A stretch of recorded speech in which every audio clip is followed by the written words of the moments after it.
Ya tenemos el invitado, ya tenemos el invitado, ya lo estamos viendo. Repito, nuestro invitado de lujo en la mañana de hoy, abogado, diplomático, fue representante permanente alterno de Venezuela ante la Organización de Estados Unidos, Organización de Naciones Unidas, perdón.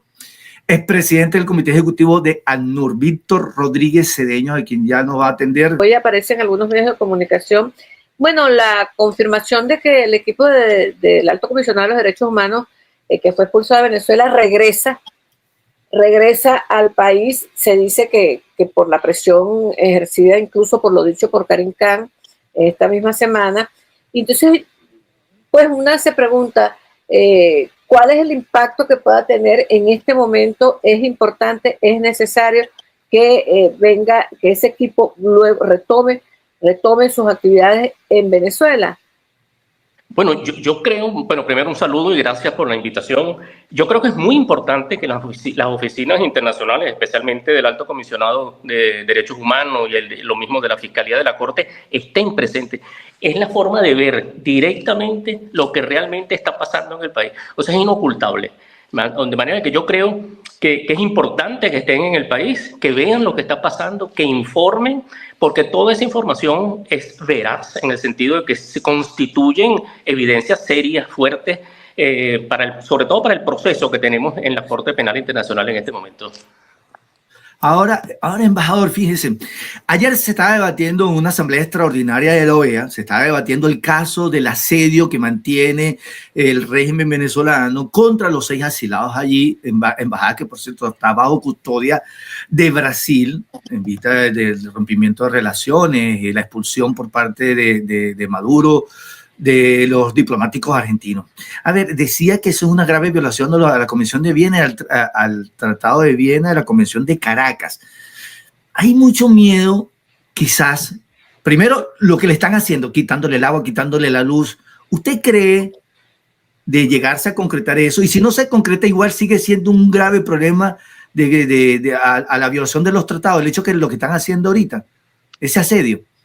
Bueno, sin duda que el régimen venezolano está violando la Convención de Viena de 1961 sobre relaciones diplomáticas, la Convención de Caracas sobre asilo diplomático de 1954, las normas de derecho internacional que no están codificadas, los mismos principios y normas de la Carta de Naciones Unidas que establecen la convivencia pacífica, si se quiere. Ellos están asediando de una manera absolutamente injustificada porque ellos tienen la obligación de otorgar el salvoconducto a los 6 y garantizar la salida del país en las mejores condiciones. Y también están obligados a no hostigar o acechar a la embajada, porque más bien tienen que proteger la embajada, los bienes y las personas que están adentro. El régimen venezolano tiene esas obligaciones, pero por supuesto las incumple.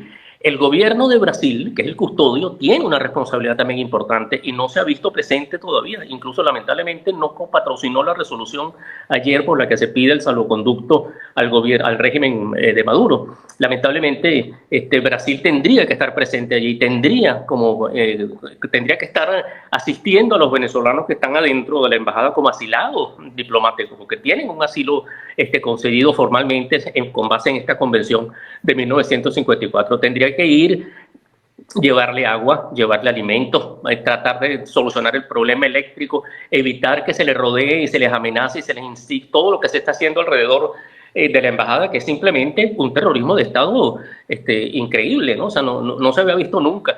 Y afortunadamente en la asamblea de ayer todas las intervenciones fueron en favor del respeto de estas normas, de las dos convenciones y del derecho internacional en general. Yo creo que es importante que esto se haya llevado allí. Y yo iría más lejos todavía. Yo iría y lo plantearía en la Asamblea General de Naciones Unidas o en el mismo Consejo de Seguridad, porque aquí estamos hablando de un acto que está alterando el orden y la paz y la seguridad internacionales y regionales sobre todo. O sea que hay un enfrentamiento peligroso, que no es que vaya a concluir en un conflicto ni mucho menos, pero sí en un conflicto armado, pero sí en un conflicto diplomático que puede generar situaciones muy complejas y muy desagradables en la región. O sea, Venezuela se ha convertido en la piedrita en el zapato en la región, y cada vez que actúa de una manera, porque siempre es el Estado típico forajido, gobernado o llevado por un régimen forajido que ignora el derecho internacional, desconoce sus obligaciones y sus compromisos internacionales. Esa persecución, y voy a agregar esto, esa persecución de que son objeto los asilados, esa persecución, ese hostigamiento constituye además, y esto es una prueba más para la Corte Penal Internacional, un acto constitutivo constituye un acto de crimen de lesa humanidad. Es decir, aquí estamos de nuevo confirmando que el régimen tiene una política de Estado, una política sistemática, generalizada. O sea, todos los elementos contextuales del Estatuto de Roma están presentes allí. Hay una persecución, hay un crimen de lesa humanidad. O sea, por todos lados están cometiendo los actos internacionalmente ilícitos en la embajada. Persecución, crímenes de lesa humanidad, violación de los convenios internacionales. O sea, una cuestión increíble, ¿no? Que un Estado se dé el lujo de enfrentar a la comunidad internacional, de retar a la comunidad internacional de esa forma. Ahora, embajador, fíjese, me llama la atención lo que usted dijo hace minutos, que Brasil debería ir a llevarle el agua, llevarle la comida, llevarle el sustento ante ese bloqueo criminal que hace la dictadura. ¿Por qué no actúa? Además me llama la atención, ¿por qué los demás estados que tienen sede diplomática en Venezuela no actúan, no se pronuncia? Hay versiones que indican que fueron amenazados, pero ¿cuál es el deber ser desde el punto de vista diplomático?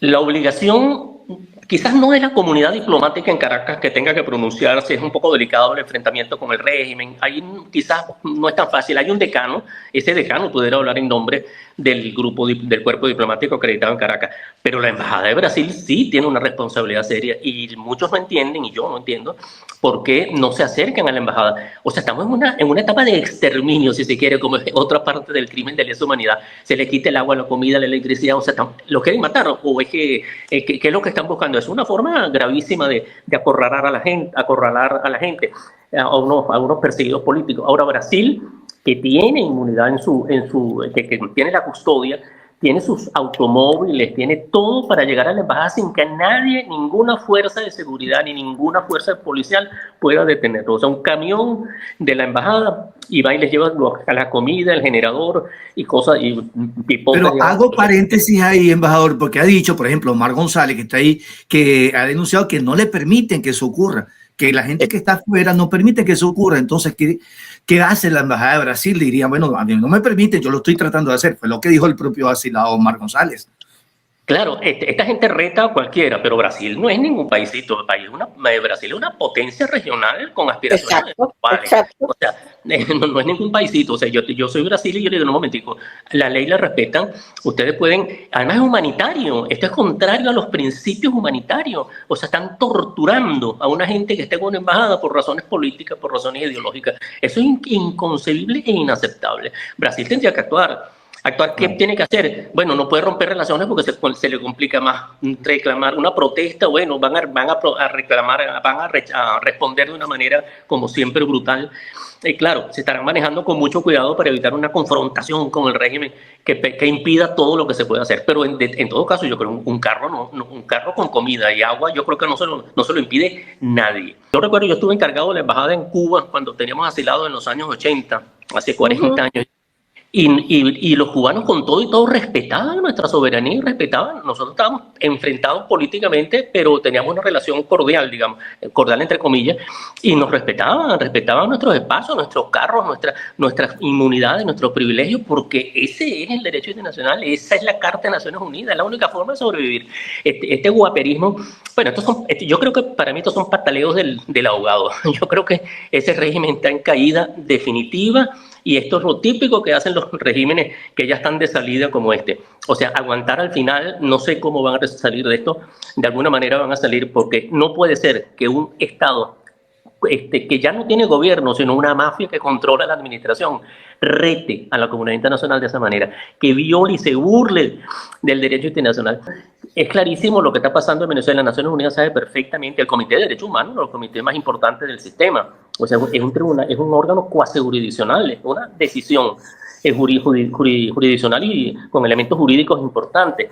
Tendría Venezuela que reconocerlo. Eso es lo que tendría que hacer un país democrático que ha pasado en muchas partes, no por elecciones, pero muchos estados y en la misma Unión Europea, cuando el Parlamento, cuando la Unión, la Comisión toman medidas, los estados cumplen, porque tienen que cumplir. La soberanía tiene ese límite, pero esta gente no quiere tener el límite y siempre está sacando la soberanía, y la autodeterminación, que es el otro que ellos alegan constantemente, sí, sin darse cuenta que la autodeterminación es nuestra. O sea, el principio lo aplicamos nosotros, exacto, que somos el 90%, no ellos.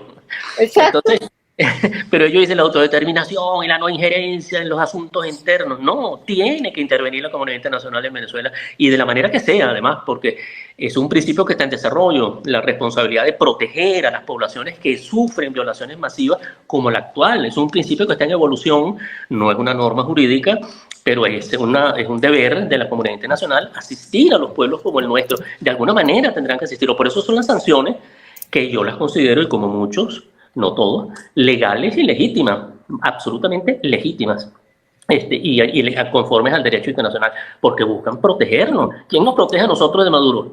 La comunidad internacional, en la medida en que lo puede hacer. ¿Y cuál es en esa medida? Bueno, sanciones. Y más adelante también tendrá que haber, hasta se ha pensado, y muchos hablan, yo no sé hasta dónde llega eso, intervenciones humanitarias, intervenciones de esto, pero en definitiva yo creo que ellos tendrán que permitir que la población venezolana sobreviva. Ya nosotros, esto no es Cuba. Cuba ya pasó, y eso fue otra época. Fue un señor Castro que llegó, fue famoso, la Sierra Maestra, etc. Esto es otra cosa. Esto es un bandidaje. A querer un bandidaje ideológico oportuno, pero esto es un bandidaje delincuencial de marca. O sea, estamos sí, delincuencia organizada. Ahí no hay lugar a dudas. Ahora, Palermo, como dice, Palermo, lo que hay que aplicarle en alguna medida más adelante.